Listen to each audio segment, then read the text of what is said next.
Okay, so you want to own a housing business. Buy a building, collect rent every month, and watch the money roll in. Simple, right? Except it is not simple. Not even close. Because what looks like a landlord collecting checks is actually a multi-layered financial operation that touches real estate law, banking, insurance, employment, tax strategy, and government regulation all at the same time, every single day. And most people who walk into this business have no idea what they are actually walking into. Let us start from the very beginning. There is a difference between owning a house and owning a housing business. If you buy a home and live in it, you are a homeowner. You have an asset that might go up in value. That is fine. But owning a housing business means you are running an income-generating enterprise. You buy a property, or several, specifically to rent to other people and profit from those rents over time. That business can look like a single house you rent out, a small building with 8 apartments, or a sprawling complex with hundreds of units. The scale changes. The logic does not. At its core, a housing business earns money by charging people to live in a space you own. The difference between what you collect and what you spend is your profit. But the spending side of that equation is where most people completely underestimate what they are getting into. And the spending starts before a single tenant ever moves in. Let us say you want to buy a small apartment building, something modest, maybe 10 units in a mid-sized American city. The kind of property that feels approachable for a first-time investor. A 10-unit building in a secondary market like Columbus, Ohio, or Raleigh, North Carolina, might cost you somewhere between $1.5 million and $3 million to purchase. That is not construction. That is just the asking price for an existing building. Now, you probably know you need a down payment. For investment property, lenders typically require 20 to 30% down. On a $2 million building, that is $400,000 to $600,000 in cash, just to get the keys.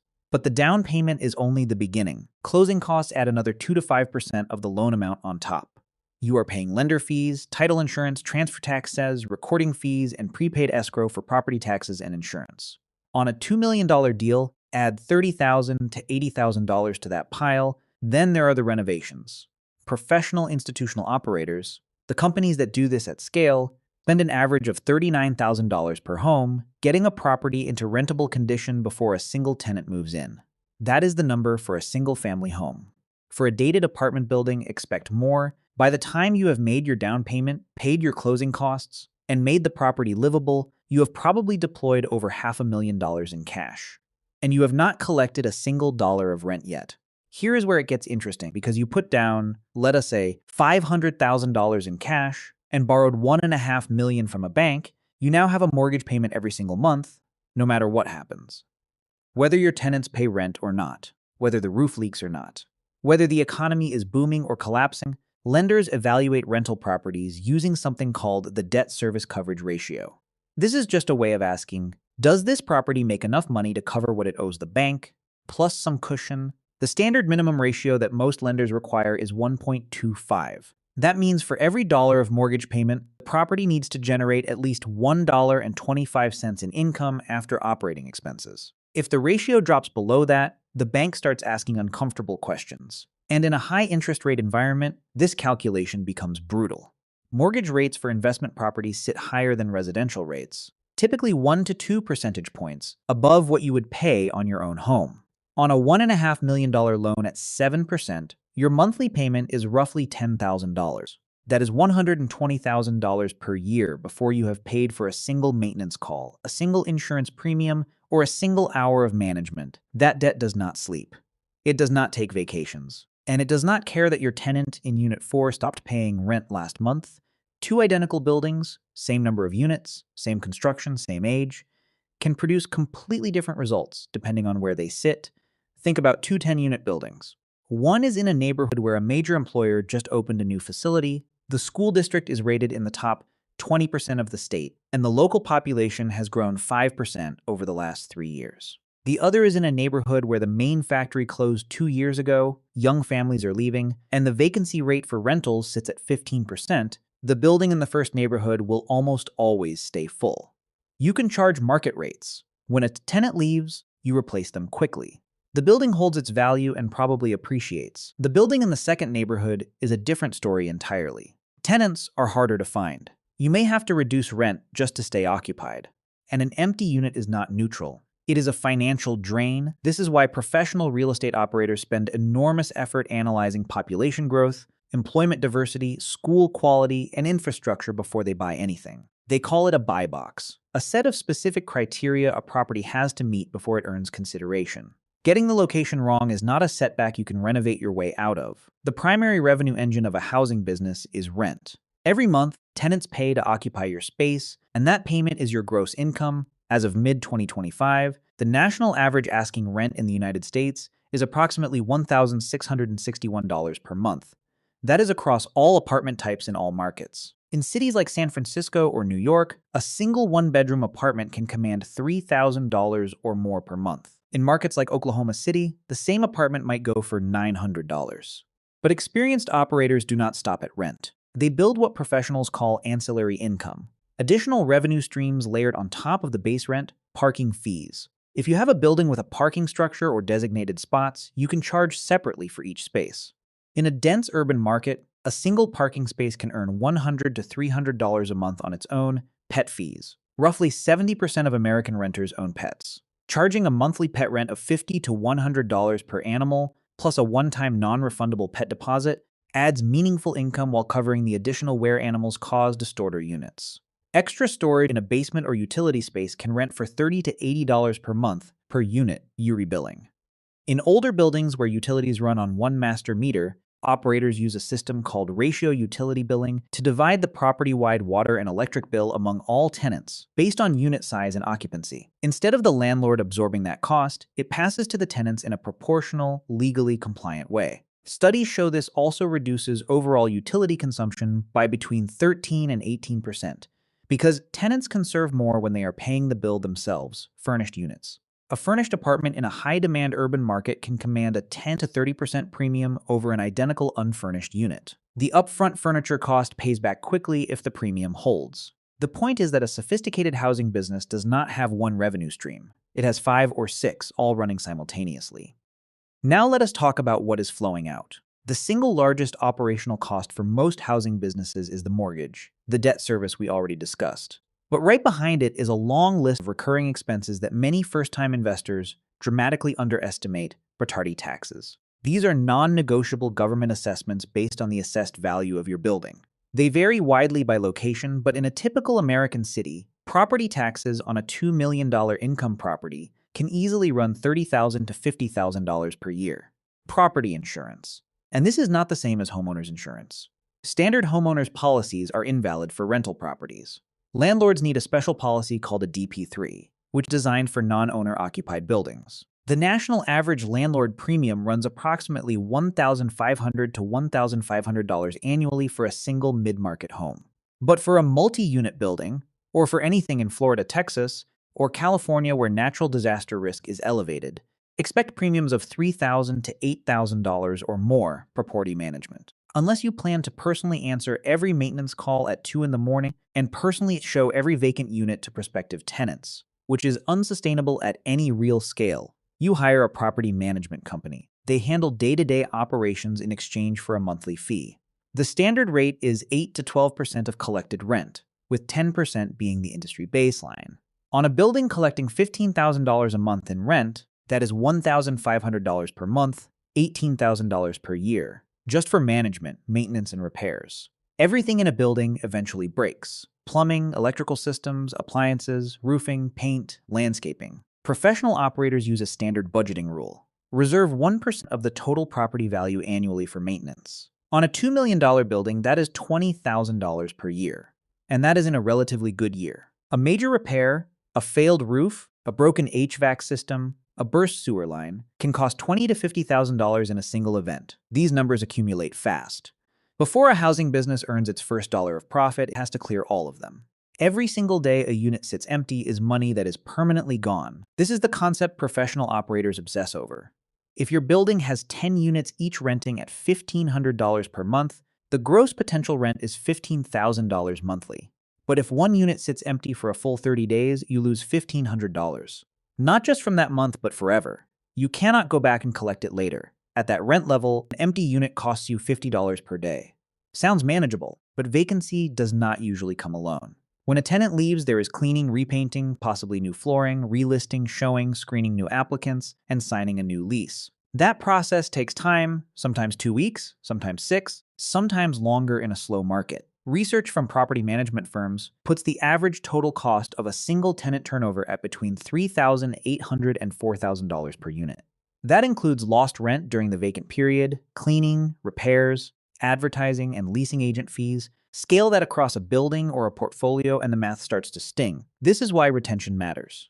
Keeping a good tenant for 3 or 4 years is worth far more than maximizing rent increases that push them out the door every 12 months.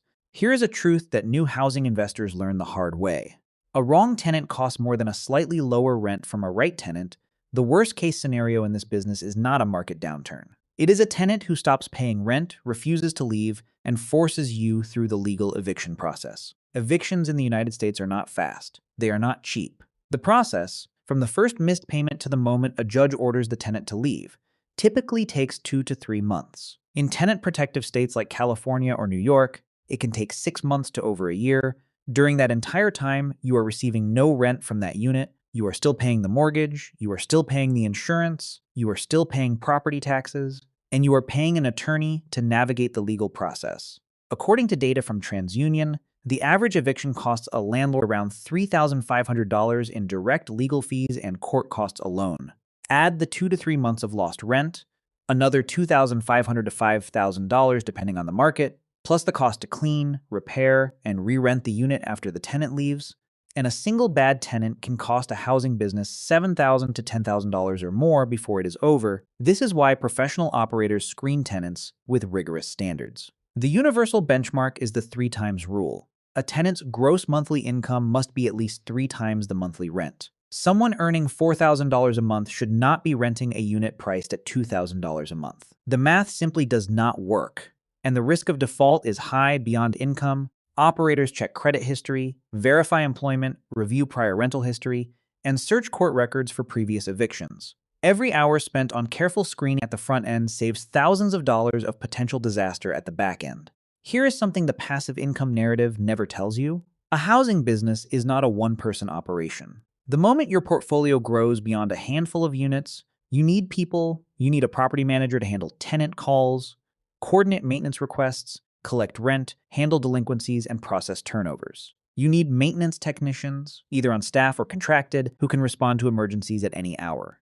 You need a leasing agent or service to market vacant units, conduct tours, and process applications. You need an accountant who understands real estate taxation, because the tax side of this business is not simple. These are real employees and contractors with real costs. The property management fee of 10% covers the management company's overhead, but it does not cover the markup they charge when they coordinate outside repairs, typically 10 to 20% on top of the vendor's invoice. It does not cover the leasing commission for placing a new tenant, which can run half a month to a full month's rent per placement. Successful housing businesses are businesses.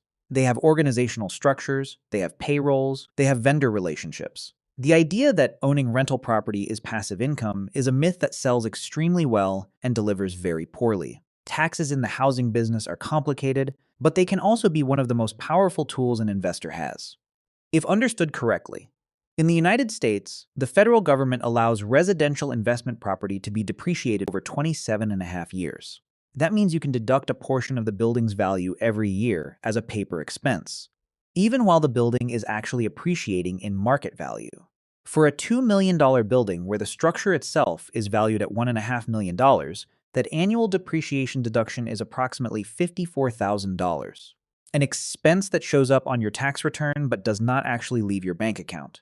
This can dramatically reduce the taxable income generated by the property, sometimes to zero, even when the property is producing positive cash flow. Beyond basic depreciation, sophisticated investors use something called a cost segregation study, an engineering analysis that breaks the building into components and identifies which parts qualify for faster depreciation schedules. Appliances, carpeting, lighting fixtures, parking lots, these can be depreciated over 5 to 15 years instead of 27.5.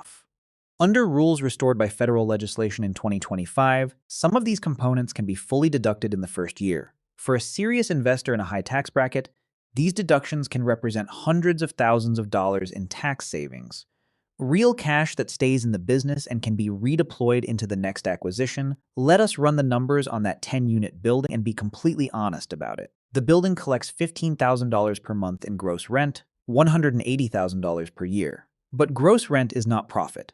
It is the starting point. Assume a 5% vacancy and credit loss, meaning on average, across the year, about 5% of potential rent is lost to empty units and non-payment. That reduces the effective income to $171,000. Now operating expenses. Property taxes, $40,000. Insurance, $10,000. Property management at 10%, $17,100. Maintenance and repairs, $20,000. Landscaping, utilities in common areas, pest control, and miscellaneous, $10,000. Total operating expenses, $97,100. Net operating income, what the building earns before paying the bank, is $73,900. Now the mortgage. On a purchase price of $2 million with a $500,000 down payment, you borrowed $1.5 million. At 7% over 30 years, the annual debt service is approximately $119,800. Subtract that from the net operating income of $73,900, and you have negative cash flow of $45,900 per year. That is not a typo. At current interest rates, a competently managed, well-occupied 10-unit building purchased at a standard market price in a mid-tier American city can produce negative cash flow in year one. The math simply does not work unless you put more money down, buy at a significant discount, or find a property with higher rents and lower expenses than the averages. This is not an argument against housing investment. It is an argument for understanding the math before you sign anything, because the monthly rent payment does something that stock dividends do not. It pays down the mortgage. Every month, a portion of that mortgage payment reduces the principal balance, and the tenant is making that payment, not you. Over time, the loan shrinks. The equity in the building grows, and that equity belongs entirely to you. On a $1.5 million loan, in the first year, approximately $35,000 of those mortgage payments go toward principal reduction. By year 10, that annual principal paydown grows to over $50,000. Over 30 years, the mortgage disappears entirely, and you own a building outright that someone else paid for month by month over 3 decades. Meanwhile, real estate has historically appreciated at a rate that keeps pace with or exceeds inflation. The Federal Reserve data shows U.S. residential real estate values have roughly tripled over the past 30 years in real terms in most major markets. Add the tax benefits, the depreciation shield protecting your cash flow from taxation, and the long-term picture becomes much clearer. The housing business is not primarily a cash flow machine in its early years. It is a wealth-building machine that operates over a timeline most people are not patient enough to use. Let us say year 1 goes well. The building is occupied. Cash flow is thin but positive. You get comfortable with the operations, build a relationship with a good property manager, and start thinking about the next acquisition. This is where housing businesses either grow into real enterprises or collapse under their own complexity. Scaling means taking on more debt, more tenants, more maintenance obligations, and more regulatory exposure all at once. The investors who do it successfully make one decision early. They centralize. Instead of buying scattered single-family homes across a city, they concentrate on apartment buildings where one maintenance technician can service 30 units in the same zip code, where one property manager can oversee an entire building instead of driving between 10 different addresses. The math of concentration is powerful. A property manager overseeing a 20-unit building earns roughly the same management fee as one overseeing 20 scattered houses, but with far less travel time and far more efficiency. Maintenance response is faster. Leasing is more streamlined. Insurance can be bundled. Lenders view larger, stabilized multifamily assets more favorably and offer better loan terms. The companies that have built serious housing portfolios, some of which now own tens of thousands of units across the country, did not get there by buying one house at a time indefinitely. They got there by converting cash flow and equity from early properties into the down payments on larger ones, and by building management infrastructure that could absorb growth without collapsing. Scaling without infrastructure is how housing investors end up with 12 properties, no systems, and no sleep. The housing business has real risks. Some of them are dramatic. Interest rate spikes. Many real estate investors who bought properties between 2020 and 2022, when interest rates were near historic lows, are now trying to refinance those same properties at rates 2 to 3 times higher. The cash flow that worked at 3% becomes deeply negative at 7%. Operators who use short-term floating rate debt to acquire buildings are facing severe pressure when their loans reset, market corrections. When the broader economy contracts, unemployment rises, tenant delinquencies increase, and vacancy rates climb. The 2008 financial crisis wiped out thousands of housing investors who had over-leveraged during the years prior. Property values fell 30 to 50% in some markets. Operators with thin equity cushions were forced to sell at a loss, or simply hand the keys back to the bank. Natural disasters. A single fire, flood, or hurricane can destroy years of profit in a matter of hours. The insurance system exists for exactly this reason. But insurance has limits, deductibles, and exclusions. Operators in Florida who did not carry separate windstorm and flood policies discovered this the brutal way in recent years when storm damage exceeded their standard policy limits and the bills landed on them personally.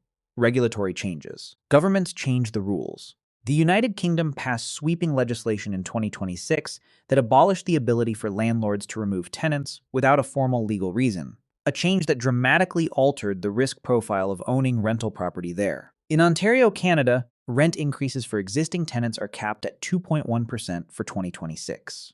In California and New York, eviction rules are so complex and timelines so long that many professional operators avoid those markets entirely. Understanding the regulatory environment you are entering is not optional. It is the job. Compared to other investments, housing occupies a specific place versus stocks. Over the very long run, residential real estate and equity markets have produced similar total returns.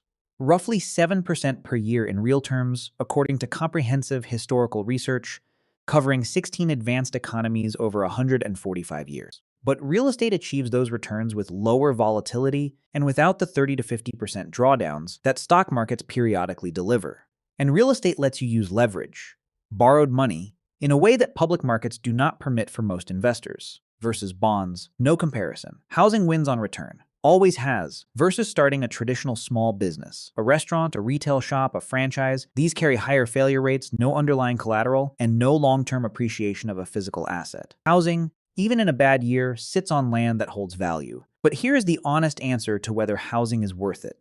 It is worth it for people who treat it like a business, who understand the financing before they sign, who screen tenants carefully, who maintain their buildings proactively, who keep cash reserves for unexpected repairs, who build a team as the portfolio grows. It is not worth it for people who think it is passive income, who undercapitalize, who pick the wrong location chasing a cheap purchase price, who ignore maintenance until it becomes catastrophic, who do not understand the lease laws in the states where they buy.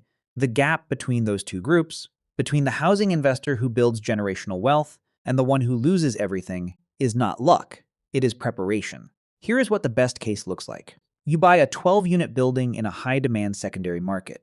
You put 30% down, which gives you a lower loan balance and a more manageable debt service. The building is fully occupied from day one. Rents are slightly below market and you gradually move them up over 3 years. Net operating income exceeds debt service by 15%. After the mortgage is paid, property taxes, insurance, and management fees are covered, you have a small but positive cash flow, maybe $12,000 to $18,000 a year. The building appreciates at 3 to 4% per year. Your tenants collectively pay down $80,000 of your mortgage over 10 years. In year 10, the building is worth meaningfully more than you paid for it, and your equity is substantial. Here is what the realistic version looks like: same building, same city. But interest rates are higher than you modeled, and one of your 12 units sits vacant for an average of 60 days per year due to turnover. A pipe bursts in year 2, cost $38,000 to fix. Tenant in Unit 7 stops paying in year 3. The eviction takes 4 months and costs you $9,000 all in. Cash flow is negative most years by a small margin. You are injecting $3,000 to $6,000 of personal savings annually just to keep the building solvent. You are not losing the investment. The equity is building, the mortgage is shrinking, the asset is appreciating. But the dream of passive income, of checks arriving without effort, is simply not the reality. The gap between those two scenarios is real. It is tens of thousands of dollars per year in some cases. And the difference between them is not mostly luck. It is execution. That is the housing business. Not a mailbox full of checks. An operation that rewards people who run it like a business and charges everyone else a very expensive tuition for learning that lesson late.